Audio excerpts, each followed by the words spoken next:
Assalamualaikum warahmatullahi wabarakatuh. Perkenalkan, nama saya Raudatul Jannah, NIM 19170039. Di sini saya akan melakukan diskusi perencanaan pendidikan, tema metode perencanaan 1 mengenai metode main waste and analysis, kemudian metode input output analysis, kemudian metode econometric analysis, kemudian metode cause effect diagram. Langsung saja pada pengertian metode perencanaan pendidikan. Dalam Kamus Bahasa Indonesia, kata metode itu diartikan sebagai cara yang telah diatur atau terfikir baik-baik untuk mencapai suatu maksud dalam ilmu pengetahuan, cara belajar, dan sebagainya. Kemudian untuk pengertian perencanaan itu sendiri, menurut Neumann dalam Manulang, planning is deciding in advance what is to be done. Jadi perencanaan adalah penentuan terlebih dahulu apa yang akan dikerjakan. Sedangkan Louis Allen mengatakan planning is the determination of a course of action to achieve a desired result. Perencanaan adalah penentuan serangkaian tindakan untuk mencapai hasil yang diinginkan. Metode perencanaan, maka dapat disimpulkan bahwa metode perencanaan itu diartikan sebagai cara atau langkah atau juga strategi yang ditempuh dalam penyusunan sebuah perencanaan. Metode perencanaan dalam lingkup pendidikan itu diartikan sebagai pola atau acuan dan cara yang ditempuh dalam penyusunan rencana pendidikan secara umum. Langsung pada metode yang pertama, yaitu metode main waste and analysis, yaitu analisis mengenai alat, cara, tujuan. Metode ini digunakan untuk meneliti sumber-sumber dan alternatif untuk mencapai tujuan tertentu.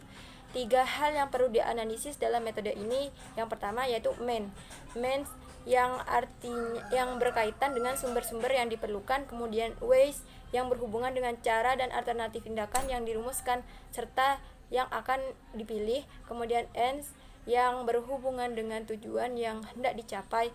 Nah, ketiga aspek tersebut itu ditelaah dan dikaji secara timbal balik. Metode ini dipakai untuk meneliti sumber-sumber dan beberapa alternatif pelaksanaan program untuk mencapai tujuan pendidikan.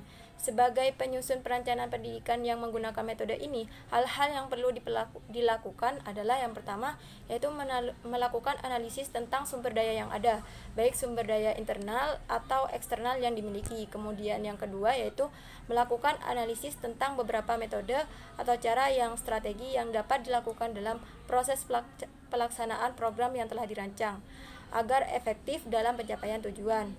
Kemudian yang ketiga yang harus dilakukan yaitu melakukan analisis tentang tujuan jangka pendek, menengah, dan tujuan jangka panjang secara integral dan berkesinambungan. Kemudian selanjutnya yaitu metode input-output analisis atau analisis masukan dan keluaran. Metode ini dilakukan dengan mengadakan pengkajian terhadap interrelasi dan interdependensi berbagai komponen masukan dan keluaran dari suatu sistem. Metode ini digunakan untuk menilai alternatif dalam proses transformasi. Metode ini digunakan untuk menganalisis beberapa faktor input pendidikan, proses pendidikan, dan juga output pendidikan. Sebagai penyusun perencanaan pendidikan yang menggunakan metode ini, hal-hal yang perlu diperhatikan antara lain yang pertama yaitu melakukan analisis tentang faktor-faktor input pendidikan. Misalnya, analisis memiliki kebijakan mutu sekolah, kemudian analisis sumber daya tersedia dan siap, kemudian analisis tentang harapan prestasi yang tinggi, kemudian analisis terhadap pelanggan khususnya pada peserta didik yang masuk, kemudian analisis manajemen MBS. Kemudian yang kedua yaitu melakukan analisis tentang proses layanan pendidikan. Misalnya analisis efektivitas proses belajar mengajar, kemudian analisis kepemimpinan sekolah yang demokratis, kemudian analisis pengelolaan SDM dan keuangan yang efektif, transparan, dan akuntabel. Kemudian analisis sekolah berbudaya mutu. Kemudian analisis sekolah yang memiliki teamwork yang kompak, cerdas, visioner, dan dinamik. Dan yang terakhir yaitu analisis kemandirian dalam pengelolaan sumber daya sekolah dan sebagainya. Kemudian yang harus dilakukan yang ketiga yaitu melakukan analisis output pendidikan. Misalnya seperti analisis kualitas karya sekolah, kemudian analisis produktivitas warga sekolah, kemudian analisis lulusan dengan kebutuhan masyarakat. Selanjutnya yaitu metode econometric analysis atau analisa ekonometrik. Metode ini menggunakan data empirik, teori ekonomi, dan statistika dalam mengukur perubahan dalam kaitan dengan ekonomi. Metode ekonometrik ini mengembangkan persamaan-persamaan yang menggambarkan hubungan ketergantungan di antara variabel-variabel yang ada dalam suatu sistem. Nah, metode ini memakai data empirik, statistik, kuantitatif, dan teori ekonomi dalam mengukur perubahan untuk hubungannya dengan ekonomi.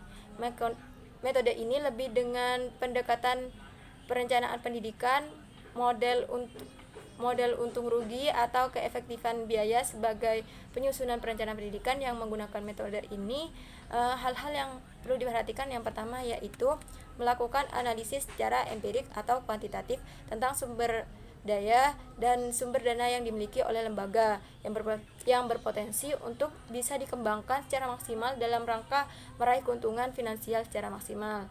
Kemudian yang kedua yaitu melakukan analisis tentang peluang output dari layanan pendidikan yang dapat terserap oleh dunia usaha atau industri, sehingga layanan pendidikan yang diberikan itu betul-betul mempunyai nilai ekonomis yang tinggi. Oleh karena itu, proses layanan pendidikan yang tidak bernilai produktif memberi nilai ekonomis harus ditiadakan. Kemudian yang terakhir yaitu metode cause effect diagram atau diagram sebab akibat. Metode ini digunakan dalam perencanaan dengan menggunakan sekuen hipotetik untuk memperoleh gambaran tentang masa depan yang lebih baik. Metode ini sangat cocok untuk perencanaan yang bersifat strategik. Metode ini hampir sama dengan pendekatan strategik. Sebagai penyusun perencanaan pendidikan yang menggunakan metode ini, hal-hal yang perlu kita lakukan yang pertama yaitu melakukan analisis beragam problem atau beragam tantangan yang akan dihadapi oleh dunia pendidikan di masa yang akan datang. Nah, oleh karena itu diperlukan adanya analisis SWOT atau strength, weakness, kemudian opportunity dan threat.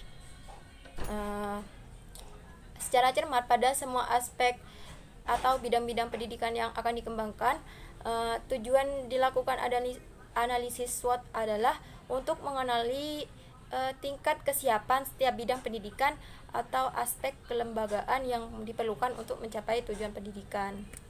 Kemudian yang kedua yaitu melakukan analisis tindakan atau langkah-langkah yang tepat yang dapat dilaksanakan dalam menghadapi beragam tantangan atau program yang muncul pada era yang akan datang. Mungkin hanya itu yang bisa saya sampaikan, kurang lebihnya mohon maaf. Wassalamualaikum warahmatullahi wabarakatuh.